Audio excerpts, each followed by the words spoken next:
Hello, everyone, and welcome to Industry Perspectives. I'm your host, Ains, and on this chat episode, we're going to be speaking to Asa, the co-owner of Gameon Daily. Now, Asa and I met early last year, and since then, we've talked about a lot of things gaming industry related from a media perspective, journalism, content aggregation, social media impact, as well as some of the technology that drives the industry. We're going to jump into all that and more on this episode. Let's get to it.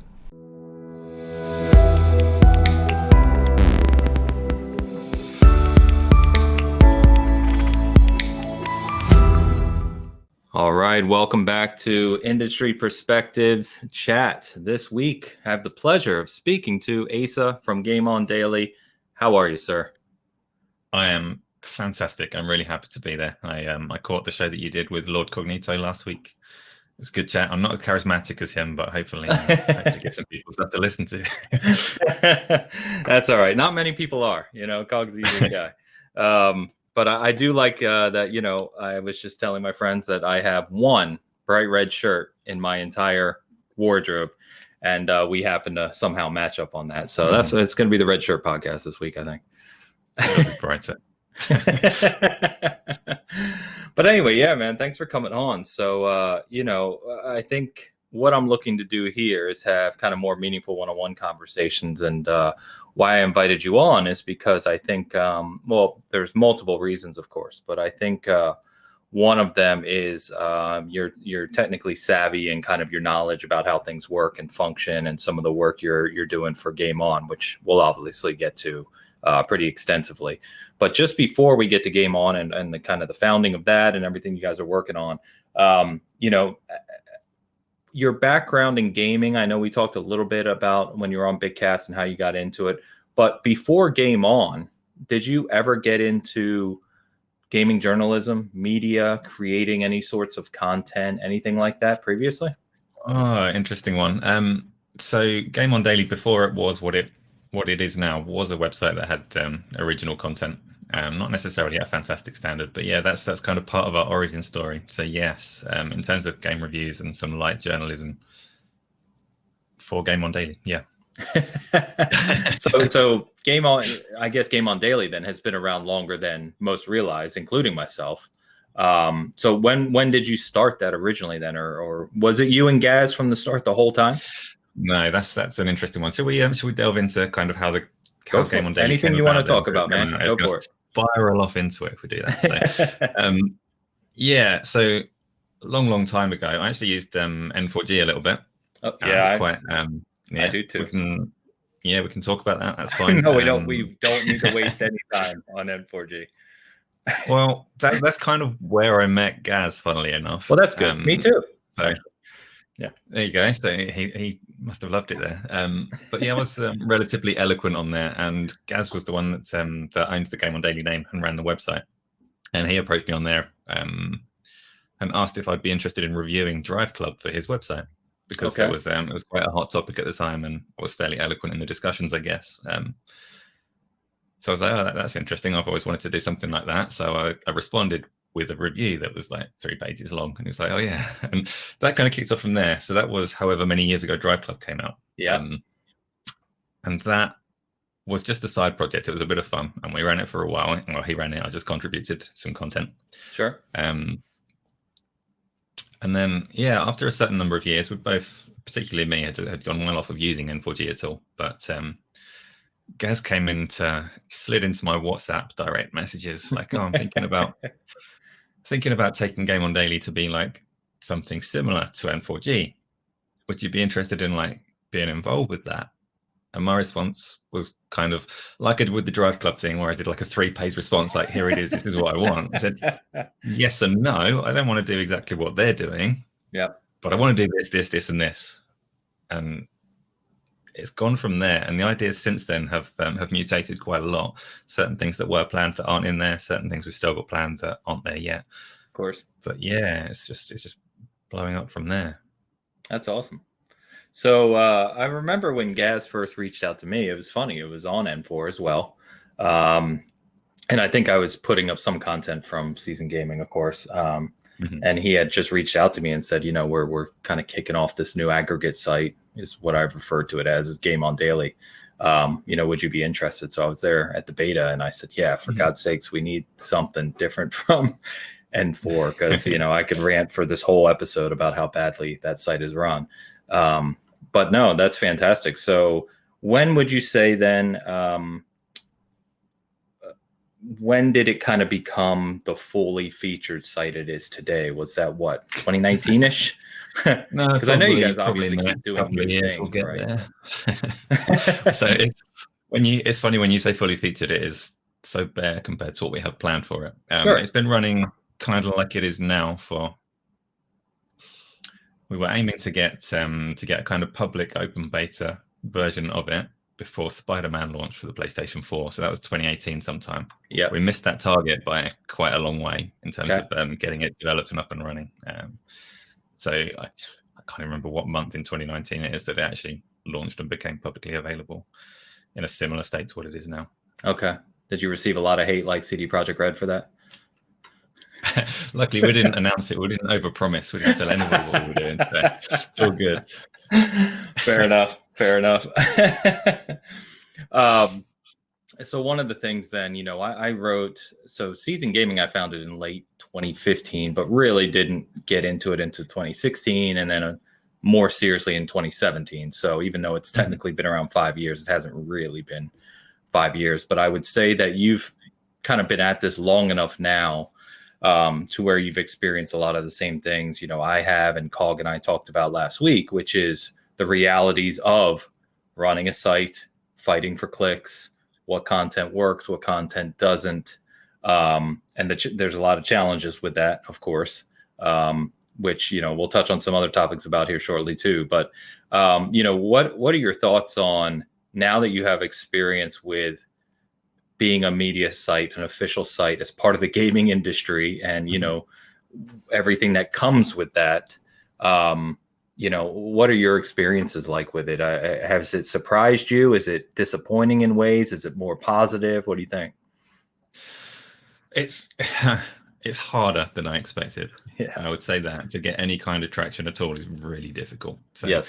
Obviously, like I was saying earlier, that Gameon Daily started off as a website producing original content. So we've seen the struggle to kind of get any eyes on that, and that was similar to Season Gaming. It was a passion thing. We didn't do it for any kind of money or anything. So right. I know the struggle of writing really good content that just gets buried under a heap of trash, or writing some clickbaity stuff that gets more attention and just feeling a little bit rotten about it. I've been there. I know how that works. Yeah, it sucks. Now we've got an opportunity to look at it from the other side. So going back to N4G again, because when we were writing original content, they were fairly key to us being able to get any traffic. You can share your content around social media if you've got that network in place already, if you already know the right people to spread it. If you don't, then you rely on a site like that. And fair play to them. They do a lot of good things, but they also have a lot that you need to contend with that makes it quite difficult. Yeah. So on the other side of it, so trying to, we almost exist to fix some of the problems in that space, to help people like we were to get an audience that fits them. So rather than, so when you go back to N4G, which I don't want to keep on doing too much, but they've got a really nice concept, and they had a community-driven site, and they get too much control to a bad community, and it turned into what it is now. Yeah. Like short version, you can go into the ins and outs of it, but we have a you much nailed more it. positive outlook and a much more and like one of our primary ethoses when we set up Gameon Daily was we need to respect the content creators that are providing this content, because we don't want to leech off of your content and any other provider. That's not what we're here for. We're here to try and uplift everybody. So we have to respect what you're doing. We can't do the whole your content, we're just going to bury it, strip it off, reject it from the site or whatever. And we have to respect the people that are trying to find good content as well. So all the systems that we put in place are all very aware of the issues that you were asking about. It's all very carefully crafted to try and solve those problems. And there are systems in there that are underutilized at the moment because, like I say, it's just difficult to get traction. So one of the primary ways that the Gameon Daily website works is your kind of sub-communities, your network and your friends and things have a lot of power to share content with each other without overwhelming the front page of the site for everybody. So you don't have like a set of people gaming the system and trying to control a narrative. You've got sub-communities of people that are all discussing what they're interested in. Okay. And those systems at the moment are underutilized. So at the moment, a lot of the legwork on trying to put content in front of people falls on me and Gaz, but it's not supposed to be that way. Yeah.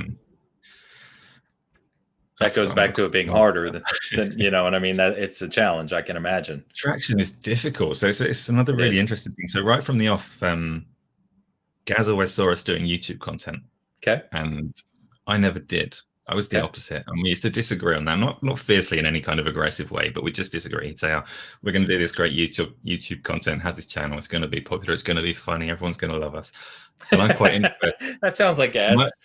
It definitely sounds like Gaz. And I'm the opposite. I'm an introvert. And if there's an opportunity to talk to someone, I'll typically like hide under the table or something. So the idea of being on YouTube or anything, doing podcasts and all this kind of stuff, I was like, nope.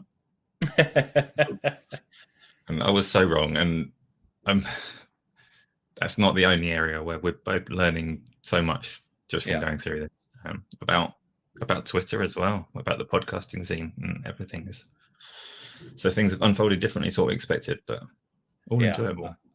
Yeah, so I can relate to that fully, of course. And it's funny you say that because you know, he's not actually part of Season Gaming anymore due to some personal things, which I've talked about in the past.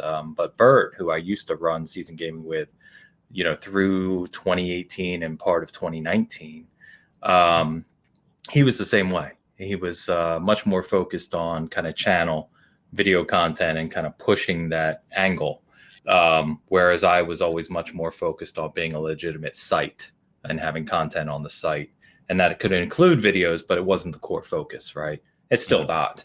But I think it created some sort of balance. And I think to your point, you know, one of the things I even asked Cog last week too is YouTube has, I think not just YouTube, it's easy to blame YouTube or to point to YouTube. But I think YouTube and instant access, social media, instant videos, instant clicks, it's changed the way people consume information. And my opinion, I don't know what your thoughts are, but my opinion is it's not only changed the way we access information, but it's reduced kind of the tolerance for more in-depth information.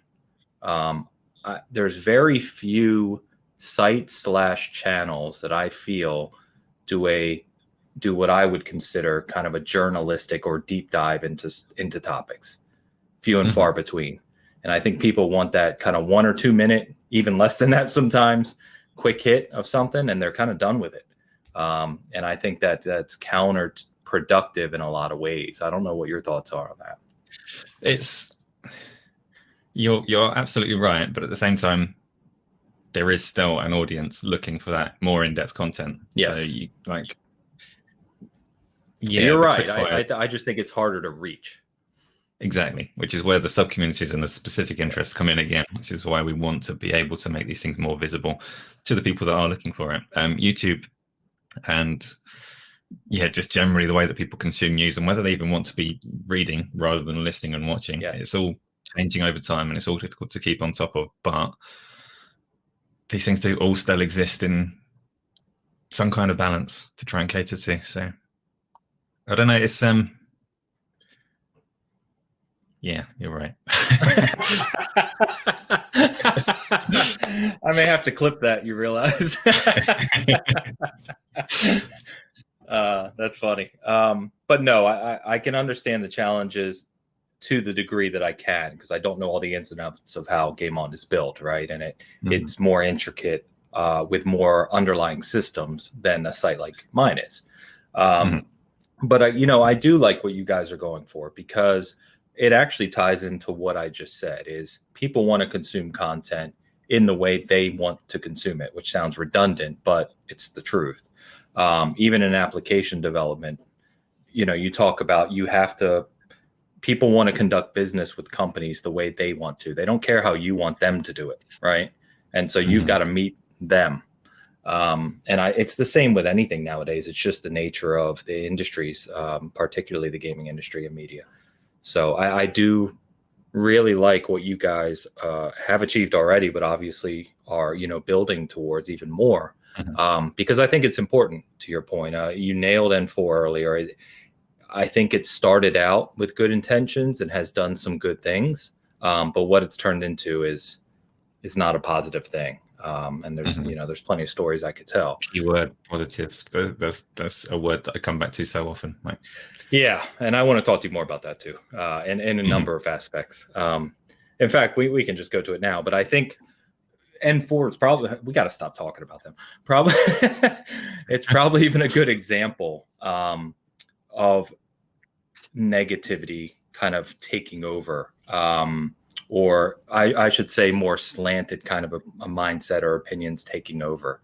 And one of the things that drives me crazy, and I probably preach about this too much, but I've heard you say similar comments, which I love to hear, is just around, you and I have talked offline a little bit around just making sure that the content you're producing and sharing and getting out there is not only positive, right, but not slanted or biased or put out there with an angle, or trying to accomplish a specific thing towards a specific group of people for negative reasons that's going to impact something else. And it's one of the most challenging things I find is just the difficulty in maintaining those ideals while also fighting for, your section of the industry. Yeah, so we get a slightly different slant on that, if you will, in that. So for me, when I use this word positivity, so you talk about an unbiased approach to coverage, yes, which is great, and I can respect that. But actually, there is an audience for biased coverage. There is, but there's absolutely different types of biased coverage. So you could have the kind that makes me keep coming back to positivity is you can be a fan of a system and you can put out really positive content for that system, and that's great because positivity is what makes the hobby fun.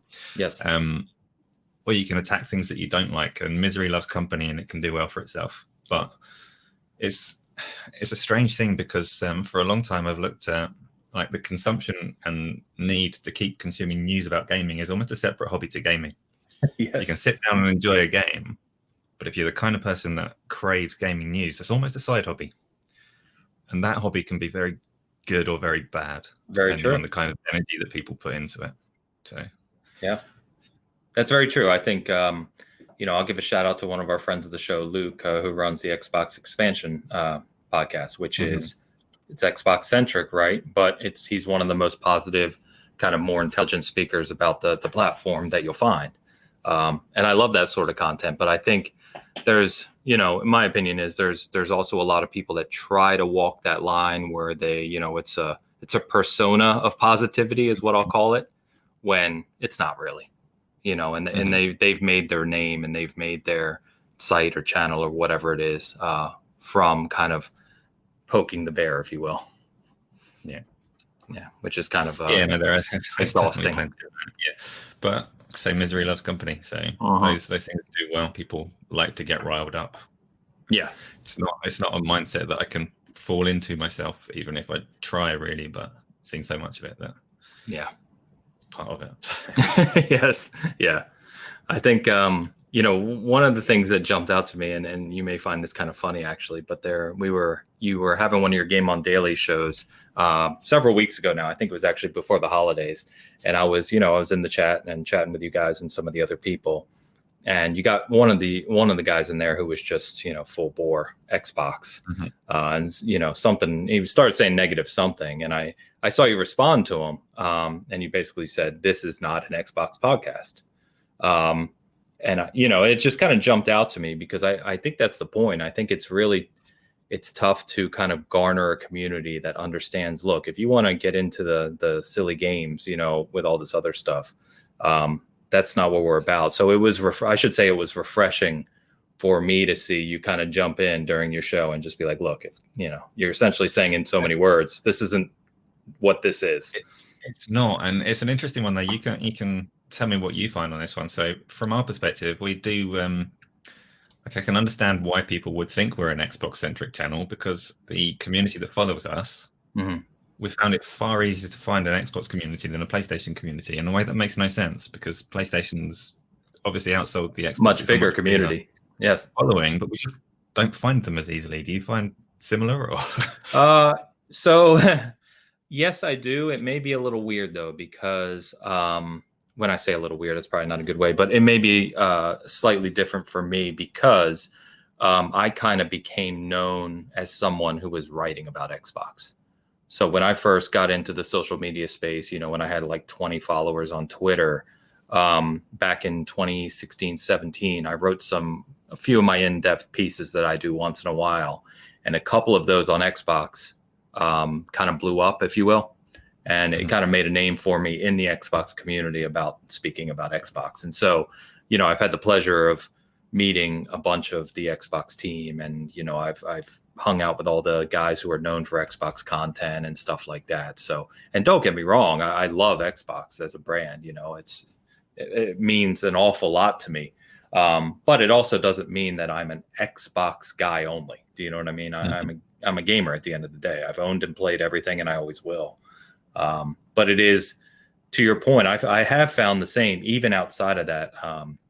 It definitely feels like even the group that follows Season Gaming is more Xbox centric. And I don't know why that is, honestly. I mean, outside of the articles I talked about and the content I've talked about, but we do plenty of content for PlayStation and, industry news and other stuff as well. So yeah, it's kind of curious. Yeah. I don't know. Maybe, despite maybe, PlayStation is obviously the bigger brand, but I know, for instance, in terms of North America, like if you're in the US, Xbox is as big or bigger than PlayStation. So that probably has something to do with it. And, I know it's still big in the UK and Canada and kind of the core countries where PlayStation, maybe the communities we're talking to are in other places that, where PlayStation is bigger. I'm not sure, but one of the things, we kind of touched on it is, I'm going to kind of put off on a rant a little bit here, but is one of the things I notice, and I don't know if you notice it or if it annoys you, you don't really pay attention to it at all. It's just kind of the clicks, for lack of a better word, around that develop around that stuff. Like there's you've got the Xbox group, you know what I mean, in the social media space and channel space. And then you've got those people who just feel like they want to be part of that group. And they'll, do whatever it takes to become part of that group. And to me, it's just it's a charade. It's exhausting. And I don't know, it's almost, I don't know how people don't see that as demeaning to themselves from some of the behavior I see. It's kind of strange to me. I don't know if you have any thoughts on that. So I'm a relative newcomer to social media. My Twitter account, if you check it, is like, I don't know, 6 months old, something like that. Okay. So these are the things that I'm learning as I go. So with Gameon Daily, originally part of the kind of pitch that I was mentioning that we were talking about with Gaz before, when he was saying like, oh, let's make something like M4G. Part of the pitch was like, actually, let's make it every bit as much a social media site for people, because like the idea being people use Facebook, they use Twitter, but the audience is so broad, and sometimes you just want to talk to people that are into gaming. So part of the pitch then was to make a kind of social side to it. Over time, I've started using Twitter and things, and actually we're leaning more heavily onto that side of it now. In fact, we've got an update coming hopefully next week, but don't hold me to it, that brings your Twitter communities across to our website. Cool.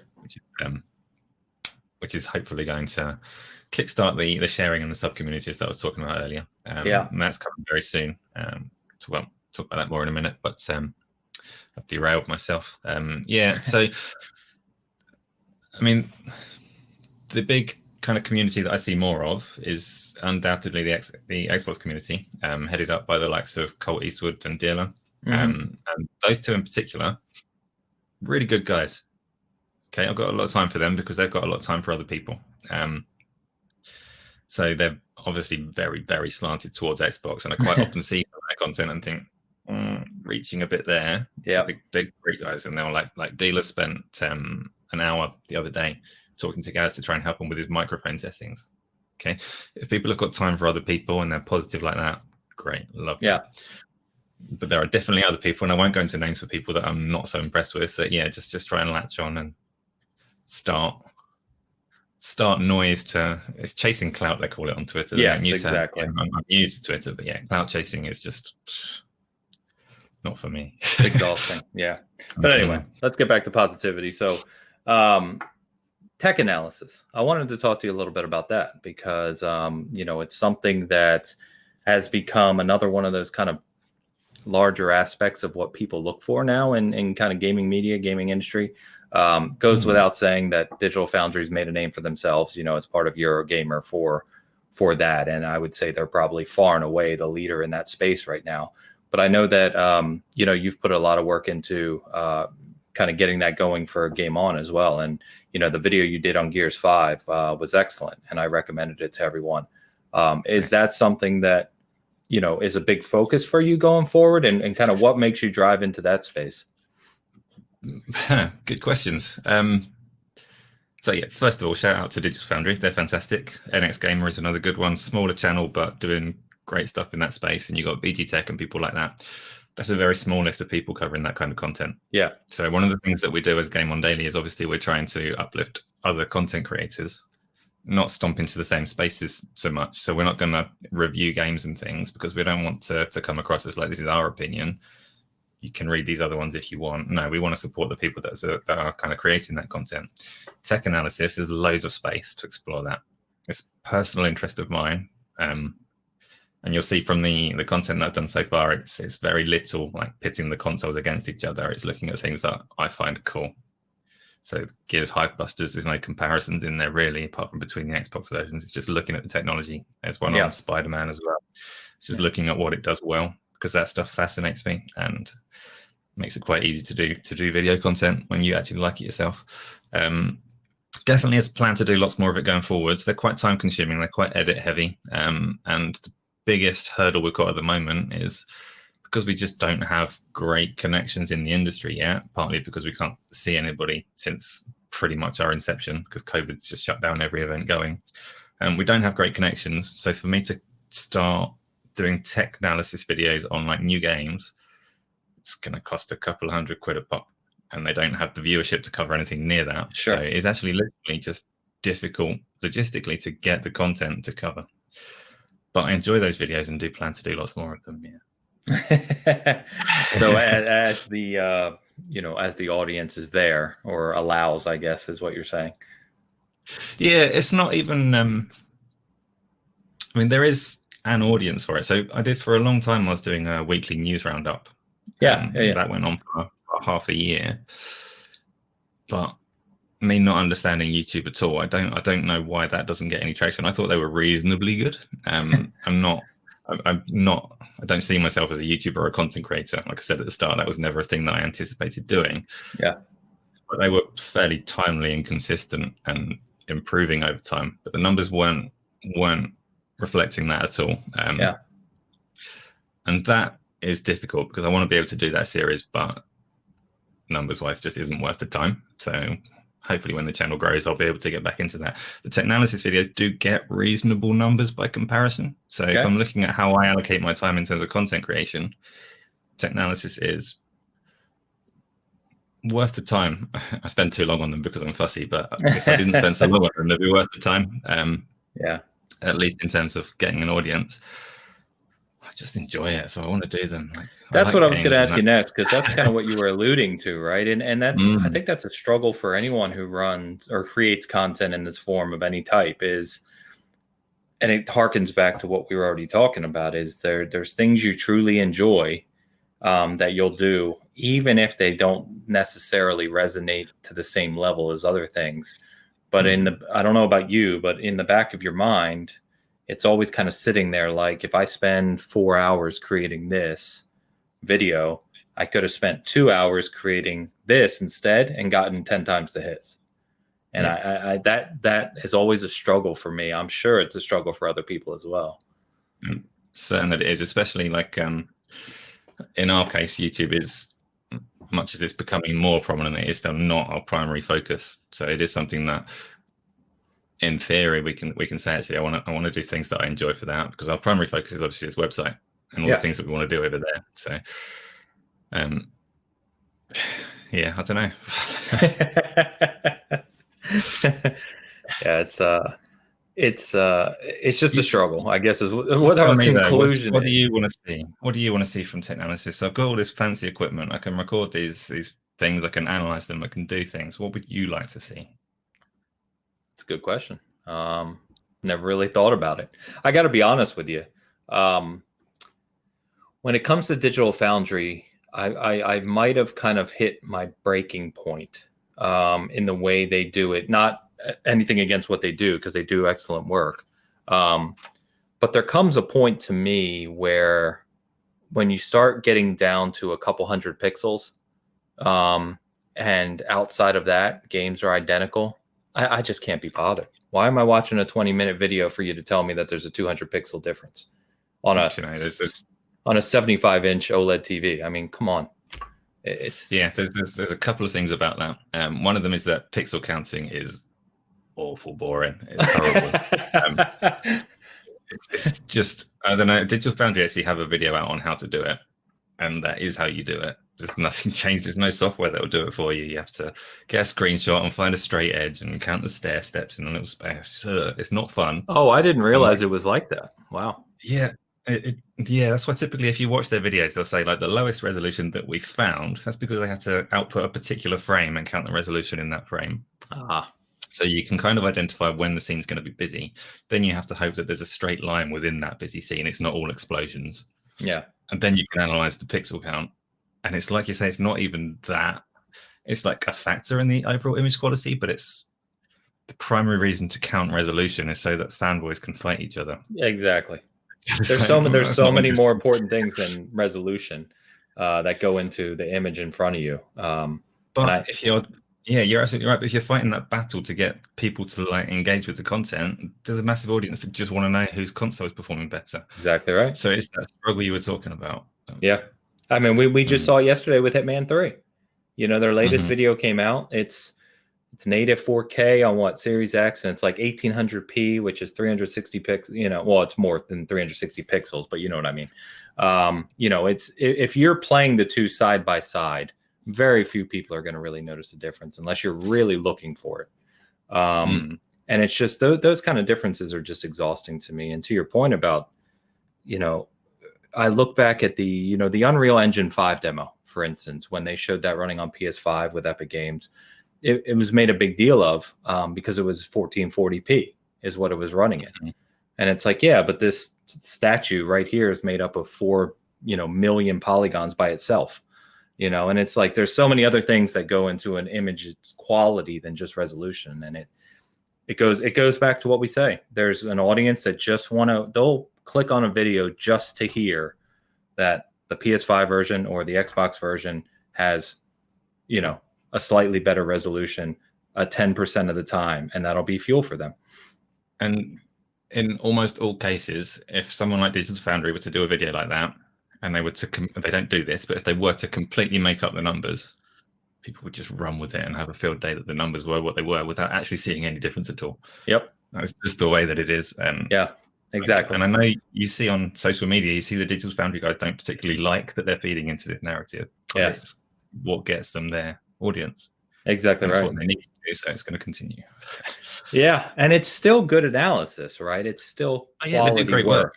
It's just what's born out of it, I guess, is disappointing to them. And John, you see John Linneman he struggles a lot with it, it seems. And I've told him, I actually ran into him. We didn't talk, but I ran into him in a Starbucks at E3 last year or in 2019. And it's just like, you just want to tell them, like, you got to let these people go, man. Just stop responding to them. Just, you can't win. You'll never win the argument. You know, it's something I learned a long time ago the hard way. But the original question you asked was, what would I like to see? And I think that's where going beyond the things I find more interesting, go beyond resolution and frame rate. While those are cool, you can highlight those briefly. I love to see things like, the difference in shadow quality or texture quality, the difference in how things scale depending on what's going on the screen, or what type of, especially now that ray tracing is becoming the big hot thing, how ray tracing is actually implemented, what it means, the differences in types of ray tracing, and how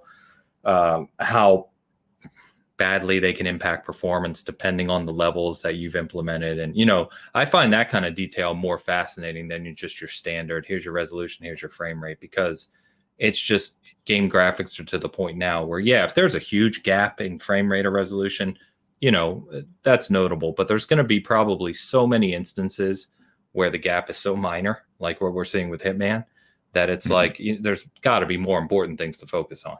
There just has to be. So my kind of ideal for tech analysis, so it's interesting that you say ray tracing. I've been thinking about doing a video on that particular topic for a while, because that's another thing that I just find fascinating and could just crack on with. But my ideal for it would be to kind of have access to the art team or the development team of a particular game and say, look, this looks great. How did you achieve this? And get that kind of material in there. That's what I'm kind of trying to build it towards, because that's the kind of content I would love to see on it. That is something that Digital Foundry do sometimes. So yes, and that I find, to your point, that's what I find. Again, this is me, but that's what I find most interesting. Is I always love hearing from actual developers and development teams what has gone into something, because as you well know, right, the wealth of misinformation that you can find online and just social media is vast, and I love hearing from that. In fact, I think I was reminiscing last week around Next Generation magazine, which was a British magazine years and years ago, which as a kid I just loved, because even back in the 16-bit era they were talking about processor speeds and the whatever it was at the time, what Mode 7 does in Super Nintendo, and why you can have layers of different panels moving across in the background. They just kind of got into it. And I kind of missed that, hearing from developers. I know, was it Digital Foundry that had the creative director of Dirt 5 on, I believe? We did. I'm not the creative director. We had an interview with David Springate, the technical lead. Yes, I remember that as well. So there you go. That's a better example, because it's your site. So, but yeah, that kind of stuff I adore. And I if that's the direction you want to take it as the site grows, then absolutely, that would be kick-ass. So they did, again, Digital Foundry. They had, I think it was John Linneman, had guys from Bluepoint to talk about Demon Souls. Yes, it was an hour-long video. Yeah, I watched that whole thing. I just grabbed some snacks, sat down. Yeah, and that's my ideal for tech analysis. If we can get it there, that's the kind of content. Well, that's good, man. I hope that I would save this for the end anyway, but as your site is designed the way it is, any little part that we can do with content to help, to kind of help each other, I guess is the best way to say it, get you towards those goals will be good for me, because, I think that's great. And I really love what you guys are doing there. So I would say, on that vein, let's segue a little bit. Because I wanted to run a few things by you, or at least pose them to you, around just technology in the industry. So I would assume, and I'm just assuming here because we haven't actually talked about this before, but I would assume you take at least a passing interest in the evolution of the technology in the industry as it relates to, say, the online networks, integrations between platforms, cloud gaming, all those things. Is that fair to say? It's fair to say, yeah. Okay, good. I'm not out of element here. So one of the things I really enjoy talking about, and this goes back to some of my career job and some of the other things, right, is kind of what's coming. And I think over the past 18 to 24 months, that's actually what has also made me write about Xbox more than PlayStation and Nintendo. Nintendo, we can leave off the table right now for this conversation. But around PlayStation and Xbox, is because Xbox has been two things. They're investing so much into what Xbox as a brand is, right? And how people interact with that brand. But also they're very forthright about it. They're not doing this stuff in secret. They come out, they talk about it, they report on it.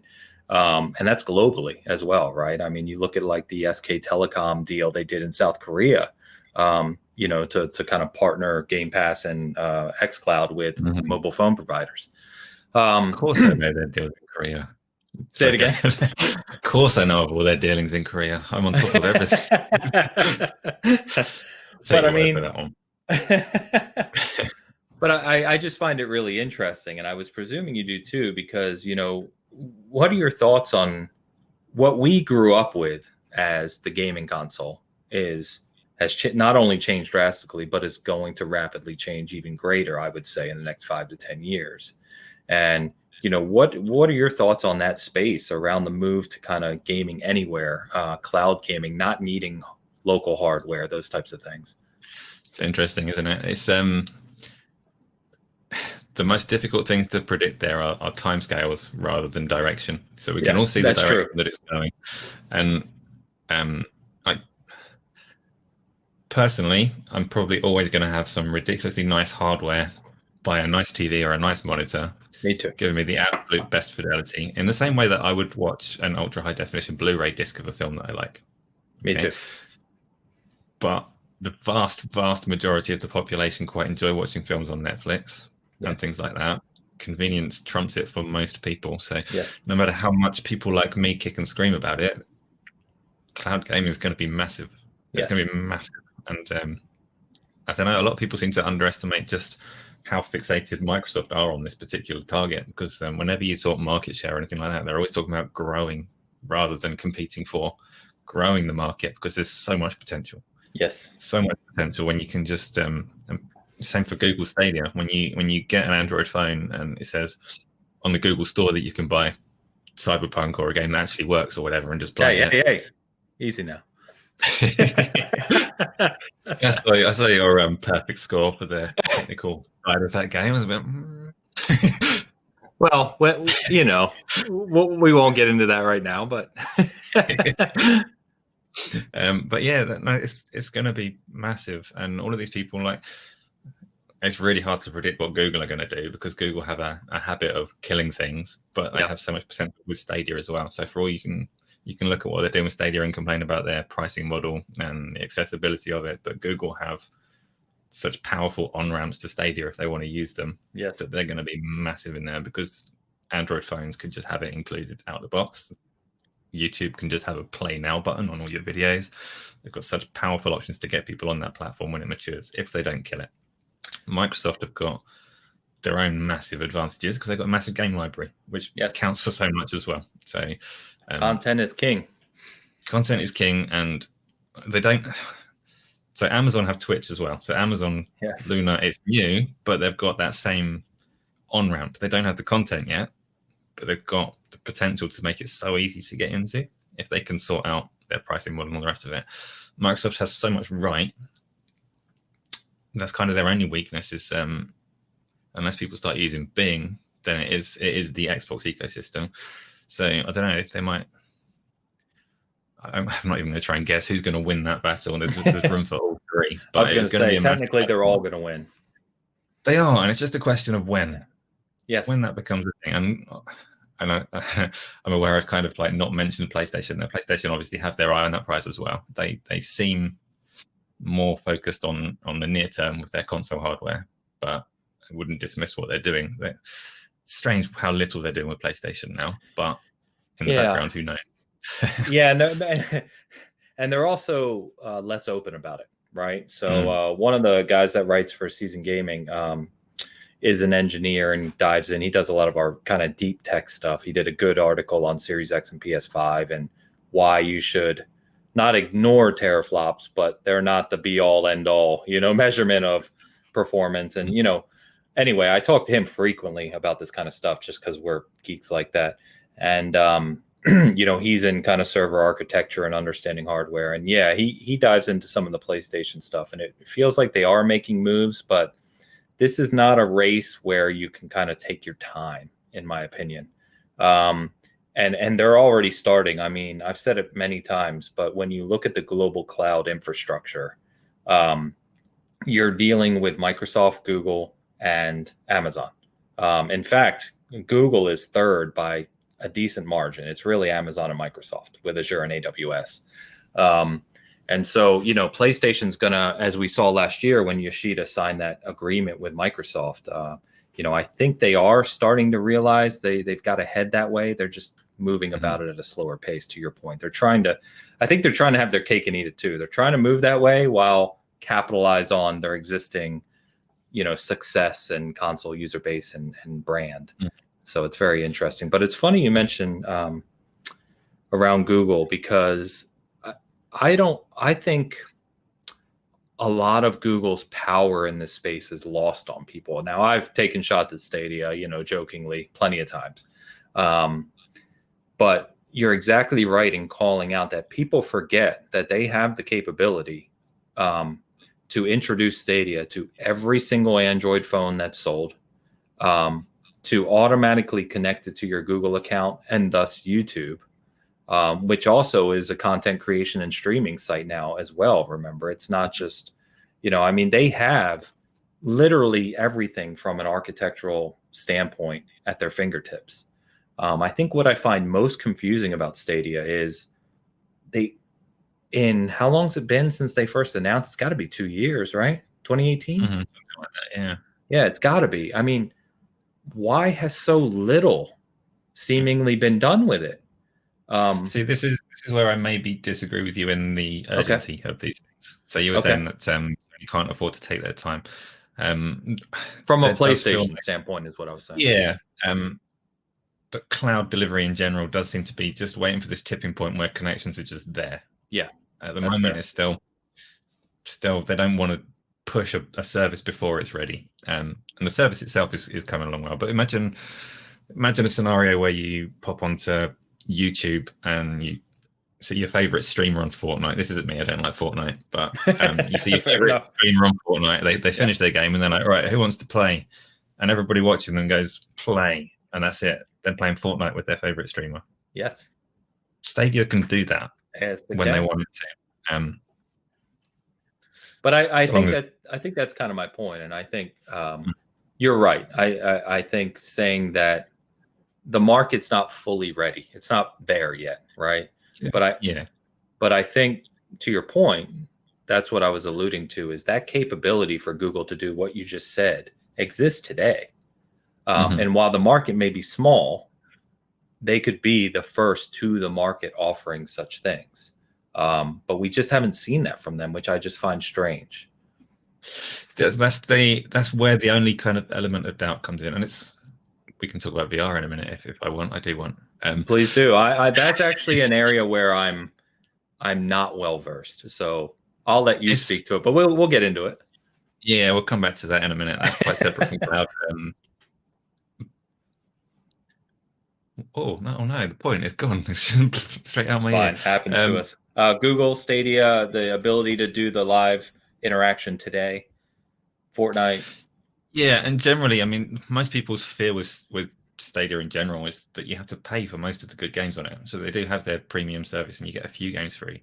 Yes, but paying for games, people are very. No, not people are very. Some people are very cautious of spending money on things that they don't feel like they own. Yes, you've seen this conversation many times before around digital downloads, which is essentially the same thing. They could be taken away at any time. Yes, they can. It's a valid point, but it's very much at the forefront with Stadia, because you don't even have it, like you don't even wait to install it to feel like you've got some data, because that's not how it works. So people are resistant to pay money for a game in that. Very good point. Very good point. People will come around to it. What does Netflix run on? It's complete tangent. Well, it's not a complete tangent. It's related. What server infrastructure does Netflix run on? Oof. If I had to guess, I'd say AWS, but I don't know off the top of my head. That would be my guess as well, but it's like an interesting one that you don't even think about it. And that's the position that PlayStation are in. Okay, they probably got their deal with Microsoft. We don't know what it encompasses, but they don't need their own infrastructure. Just like Netflix probably don't have their own infrastructure. I don't know for sure, but I don't think they do. We nailed it. AWS. It is AWS. Yeah. See, AWS, as you well know, right? I mean, they're number one. But Azure's gaining steam. Also huge, yeah. Yeah, I mean, they're huge and gaining. I think their annual growth year over year is higher than AWS. But then again, AWS is such a big leader that AWS is. I don't want to pretend that cloud infrastructure is massively exciting to me, but AWS seems so seamless in the gaming space when you look at the things that they have achieved. Yes. Like, how does Fortnite have problems? The biggest, or at times the biggest game going, with these events that have millions of people tuning in. Yes. When does that struggle? Never. So AWS, Yeah. And it's set, to your point, excellent point. And just to add on to that, it's set up for, remember that Amazon created their own game creation suite, right? So, I mean, they've been kind of going this direction for some time. They just haven't gotten there yet. Yeah. I don't think I've offered too much on that particular topic, except I think we're in agreement that it's coming. It's going to be big. Yeah. Matter of time between all the platforms. It's going to be a fun future in that sense, particularly for people that for anybody that doesn't have an ultra high definition Blu-ray player and insist on watching movies like that. Much as they're resistant to game streaming, it will be good enough for them soon. Yes, it just will. Yeah, it's just there's a tail there, right, to get acclimation. But I'm almost the opposite. I'm very excited for it, but I'm still always, to your earlier point, I'm always going to want the home hardware that gives me the highest possible zero latency, highest performance. As long as they continue to offer that as a add-on, I'm good.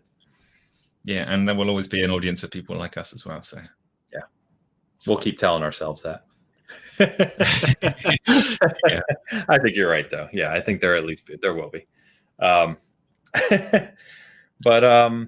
yeah, so you want to talk about VR? So I love VR. It's a personal passion thing. That's great. So funny enough, the engineer that writes for Season Gaming has been playing Half-Life Alyx. He just got I think the new Oculus. I'm going off of memory, but he got one of the new sets playing Half-Life Alyx, and he's just like, Ains, you got to get it, man. Just get it. He's like, it's incredible. Have you tried anything? So just PSVR, which is VR Lite.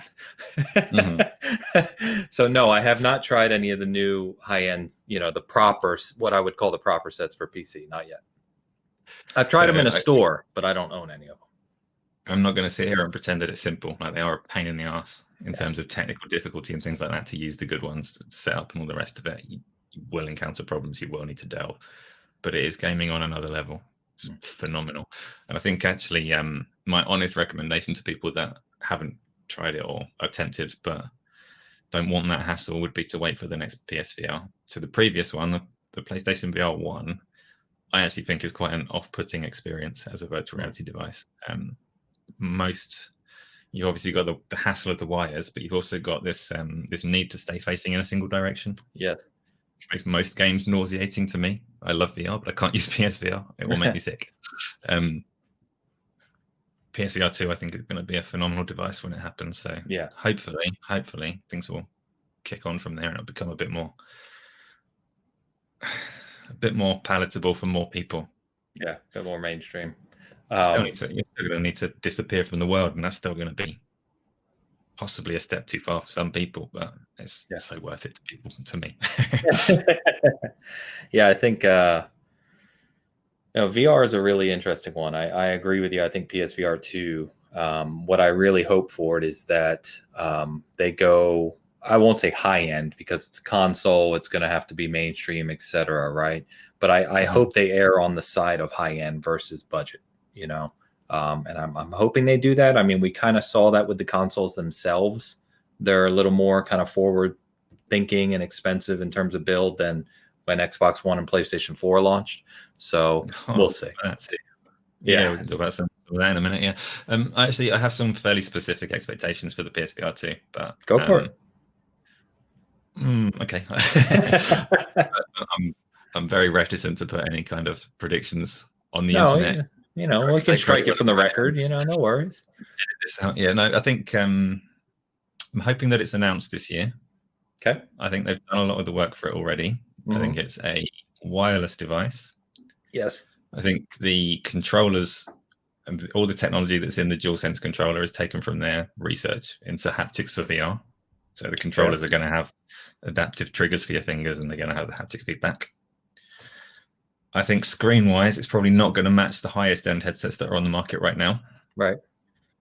Because it just couldn't with the wireless technology. But it will be ballpark where the Oculus Quest is. The Oculus Quest 2, I should say, and price range probably similar as well. I don't think you're being far-fetched with any of that. Honestly, I think you're probably right on the head. The only question I would have out of everything you just said would be when they announce it. And the only reason I say that is because if they can deliver the game lineup that they've talked about for this year, with Ratchet and Clank coming first half of the year, they've got a few timed exclusives like Deathloop, right, and Tokyo. God, man, my mind right now. The Tokyo horror game. Okay. Yeah. But then if they also deliver Horizon and God of War, which is what they've said, when you have such a monstrous year with those IPs, unless PSVR 2 is really, truly ready to go to the mass market, I could see them waiting till next year. But I think from a technology perspective, you're probably spot on. I mean, the patents that we have seen kind of allude to that, right? Wireless, better screen, using haptics. We saw it in the DualSense, and the haptics in the DualSense are awesome. So yeah, I think that's right on point. I hope that's what they do, because if you combine, I think one of the other challenges for VR being that not only are you not reaching the console space, right? But is IPs. If you think about the IP ownership that PlayStation and Xbox have, which is, we'll talk about in a second, the potential to cross over those IPs, right, is fantastic. To allow people to be Kratos, even if it's a short experience, a couple hours, whatever it is, but to actually throw the axe, you know what I mean, and do things like that. The potential there is just tremendous. So I hope that you try it soon, though. Yeah, you guys are pressuring me enough. I'm gonna have to jump in. Did you play through Half-Life Alyx as well? I played through a chunk of it and then decided actually I want to play this on a different headset. So I waited. And actually yesterday I set it up again. So I've got a Reverb G2 now, which is a very high resolution headset. Okay. And my plan was to stream it. It took a little while to set up the streaming to work in a way that I was happy with. But I had a little look in it. I opened my save file, which isn't what I'm going to do. I'm going to play through it from the start because I want to. But I opened my save file, looked around the world a little bit. Went, wow. This is incredible. It was incredible the first time, but now it's too much. And I thought, I'm probably gonna crap myself when these monsters start coming at me in this game now. But yeah, no, it's amazing. So I might even do some of that today. Half-Life Alyx and Walking Dead Saints and Sinners and a few other games as well are incredible experiences. So wow. If you don't mind me asking, how much does that headset run? Don't remember. Trying to remember a dollar price, or I don't even know what it was in pounds. So the Reverb G2 launch was a bit of a mess. I actually ordered it about half a year ago. It only came a few weeks ago. Wow. Okay. But you can just use it with any compatible games through Windows 10. Is that how it functions? Yeah. So it's funny actually, because it's a Windows mixed reality headset that they worked with Valve on. So which means we can touch on Microsoft's contribution to VR. That's what I was just gonna. Yes. Yeah. So, it works with everything from Steam, no problem at all. And there's very little kind of native Windows content besides what's on Steam. Like Microsoft's storefront has a few bits and pieces, but you wouldn't find much there. There's a terrible Halo experience. Because Microsoft's contribution in terms of content, so their ecosystem is good. Their headset technology is good. Okay, it works really well. The setup, the inside-out tracking, it's all fine, console ready. Besides not being wireless, it's a good headset. But in terms of content and trying to, if they've got any interest in seeing this technology succeed, why can't I play Forza? Yeah. Right? It's just such an obvious fit. Forza Horizon, Forza 7 have both come out since Windows Mixed Reality was a thing. Yeah. And they just don't. And it's so frustrating. I would have thought it's been so long playing those games. It would be amazing. They actually have added VR support for Flight Simulator. Yeah, I heard about that. Which I haven't tried yet. I'm sure that's got to be pretty stunning, assuming it's done well, right? Yeah, assuming you enjoy flying aeroplanes, which, to be honest, I probably won't. I'll look around the aeroplane. I'll see if I can explore the back of the plane, just like have a walk. But I'm not a pilot. But that you kind of touched on what I was going to bring up, and that is, Microsoft has been in particular, even Phil Spencer about Xbox has been asked directly about VR multiple times. And he made it pretty clear even a couple years ago that they're not going to go the PSVR route where they create an Xbox headset, right? They're more looking at Series X runs on a version of Windows, right? Windows 10, and it's compatible. They have the IPs, as you just alluded to, and they have the headset technology. So why, again, maybe it's just a time thing, maybe plans got delayed, but you have to imagine that they're going to allow VR headset compatibility with Series X in the future, don't you think? I sure hope so. I mean, what Phil said quite a while back was that they were waiting until that technology is wireless. Yes. Yeah. And so my concern for the Series X compatibility is that this is where people talk about the Wi-Fi capability of the two consoles. The PlayStation 5 has Wi-Fi 6, which is very good for a direct tunneled connection to a headset. That's probably why it's in there. This is why I think that PSVR 2 is going to be so a precursor to VR2 is what you're saying? Yeah. I think so, and the Xbox doesn't have that. So That's if they want a wireless headset, I mean, at the moment, for my Xbox Series X, it's about 3 foot away from me, and I can barely hold a connection to an audio headset. The wireless, this proprietary wireless technology that they insist on using is just terrible, and I don't understand. Like, the PlayStation's got bog standard Bluetooth, and it just works. Yeah. And the Xbox has a proprietary Microsoft Xbox wireless platform. Yeah. And I just have to keep resyncing my headset. So how are they going to do VR? I know people are having problems with controller syncing too, which they've addressed. They said there's a fix coming for it, but to your point, whatever fix it is, it doesn't add Wi-Fi 6 capability. So no, exactly. And I don't think, and that's a problem if they want a wireless VR headset. Oh, okay. Good insight. Yeah, I hadn't thought about that. You can say, I don't know, like your friend that's got the Oculus Quest 2, I think, I'm guessing you didn't say it was a Quest 2, but that's the most recent one. Yes. You can use that wirelessly with a PC using third-party software, virtual desktop. And it's really fussy. You have to have Wi-Fi 5, but it's really fussy on the quality of that connection. So great for some people and not for others. That's the situation that Microsoft have put themselves in if they are looking for a wireless headset. That's interesting. But yeah, I mean, it just seems like... it seems like, and again, we've talked about a few things now that seem almost obvious from a market perspective. And obviously, there's probably very valid reasons why things haven't happened the way we presume. But it is curious at the very least, I would say. When you say there, the market perspective, if you look at Microsoft's ambitions, VR is quite contrary to them. Yes. So if you look at growing to the cloud space and expanding this audience, VR is niche and it's going to stay that way for a long time. So I can understand from their perspective, like, that's not really the direction that they're looking. Yeah, that's fair. I just want them to. That's fair. Yeah, that was going to be the last thing I asked you. Someone who really enjoys VR, VR is not new by any stretch. I mean, obviously it's vastly improved today compared to what it was even just a few years ago. But, we've been hearing for years now that VR is the next thing, several years, right? VR is coming. This is the year of VR.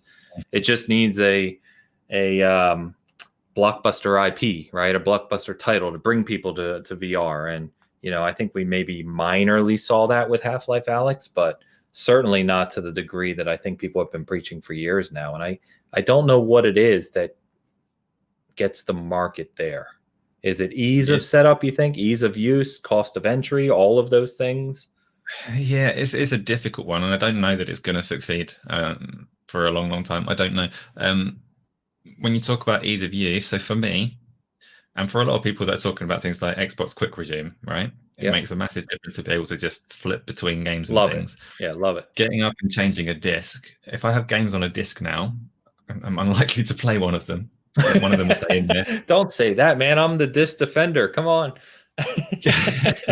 That's fair enough, but it's a step. It's such a minor thing, but it's enough to make you think, no, I'm going to keep playing this. I'm not going to swap game.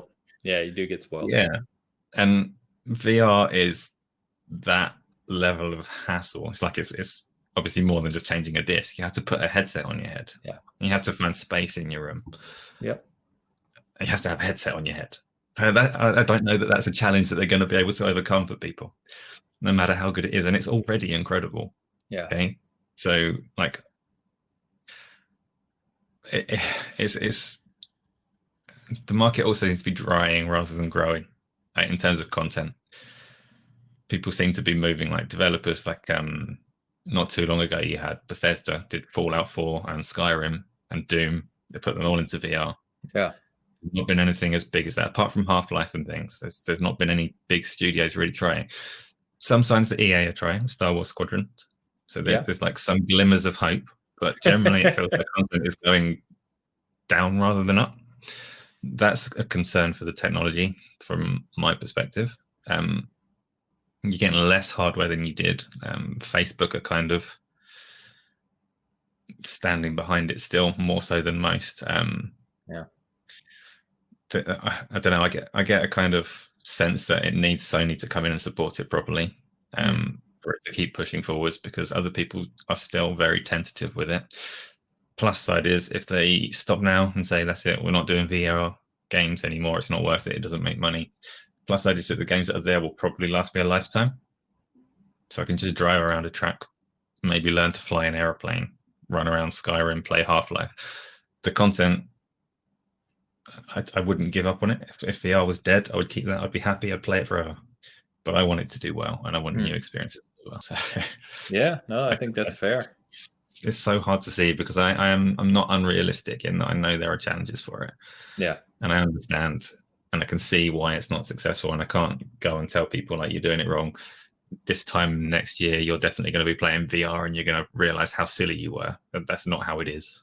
Yeah. So, but yeah, that's fair. And in fact, to that point, the market is almost moving in the opposite direction. I mean, you commented on quick resume, but I mean, the big focus for PlayStation and Xbox coming into this generation was speed, simplicity, and getting you into your games quicker, right? That was the whole goal.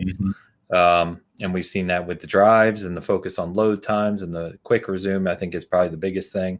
All of those things, it's just about being instant access. And, that makes it even harder for that extra layer of complexity to be accepted, to your point.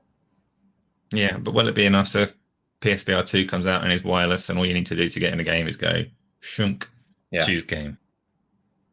Maybe. Yeah, that's Sony's task, right? It's that's their challenge. Could be what they're thinking through, really, is because we've talked about kind of walking lines. It feels like they're walking one, where they're trying to get into that, grow that market, while at the same time it meet with their other ideals, to your point.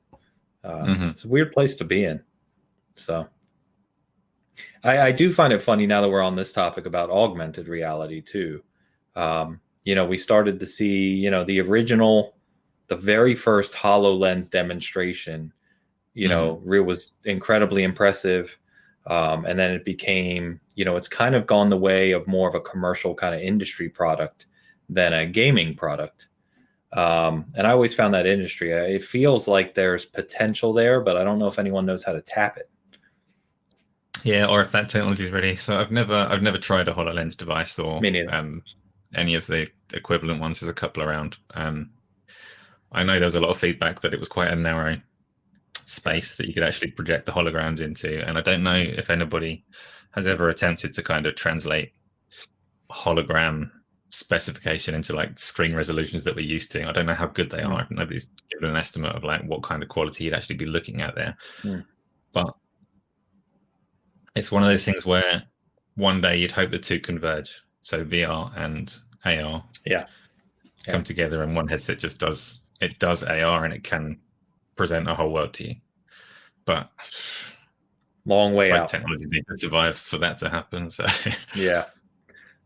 Because I mean, I think we've all been groomed to expect this kind of virtual world that we'll all be living in the future at some point, right? Where it's completely seamless, and everyone just, you put it on and it's like you're next to your friend who's 5,000 miles away. You know what I mean? And, I have to imagine we get there eventually, but it just feels like as time goes on and the challenges present themselves, that's got a longer tail to fruition than we would have thought. There's different kinds of challenges, because there's some that you can see. So for a long time, people were saying like the resolution's too low, and you can see the path there. You can see how that will be fixed.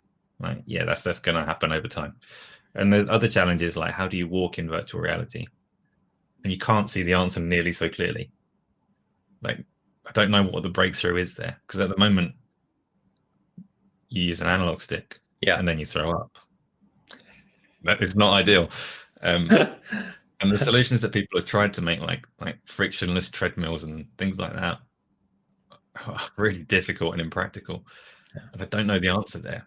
I don't know what breakthrough we'll get to that like Ready Player One kind of scenario. But yeah, I think that's what people imagine, right? Is you're just going into another world, and it's seamless. But it feels like that's such a long way off to even coming close to something like that, or something. You know what I mean? More substantial. But anyway, so man, what's next then for what is coming up in the short term for you and Game On, and what you guys have planned? I mean, I know we talked about your long-term ambitions, how the site functions, but what's literally coming kind of around the corner that you want to speak about? Right around the corner, I did touch on earlier, is this kind of deeper integration with Twitter for Game On Daily. Yeah. So the idea there, it's a small thing, but hopefully a significant thing. If you sign into Game On Daily with your Twitter account, it will look at the people that you're following on Twitter, and it will cross-reference Game On Daily. And if those people are also on there, you'll be following them on Game On Daily. So your interactions on there will be a lot more kind of seamless. You'll be able to use the various features that we've got to interact with each other without really thinking about it. It will just be the natural way to use the site. So this is hopefully, let's say, hopefully next week. But as we've found over the last while, it probably won't be next week. It'll probably be delayed. That happens. Yeah, it sure does. So this is, like I say, it's minor. So somebody just glancing the site probably wouldn't see that there's a difference. But it's also massive for us in that people have forged really good communities and networks on Twitter already. Yeah. And that just makes our site better to use for people that have got that there. So, like, let's say if you were using Game On Daily and you submit some of your content or one of your writers' articles and things like that, at the moment, your articles are usually good, and we usually put them on the front page for people. But the idea is that we shouldn't have to do that. Ideally, like, you've got an audience of people that are interested in your content, and those people, whether we've touched it or not, when they log on to Game On Daily, they'll go, "Oh, Ains has submitted content, or Ains has been commenting over there, or Ains has like shared this one for me to look at. This is what my version of the website looks like." Okay. And that a lot of the functionality is already there, but the communities aren't to make it work. So hopefully that Twitter integration to bring it across, well, we'll kickstart that. And that's the very near future. Okay. Then we've got loads more planned that's bigger and more noticeable. But anything you want to talk about today or not yet? Well, probably shouldn't, because it'll probably take too long to come about. Big things, though. Loads of big things. That's fair. That's fair. So very cool, man. So really what you're talking about is almost like a tailored gaming site, right? It's tailored to your community, what you enjoy, etc.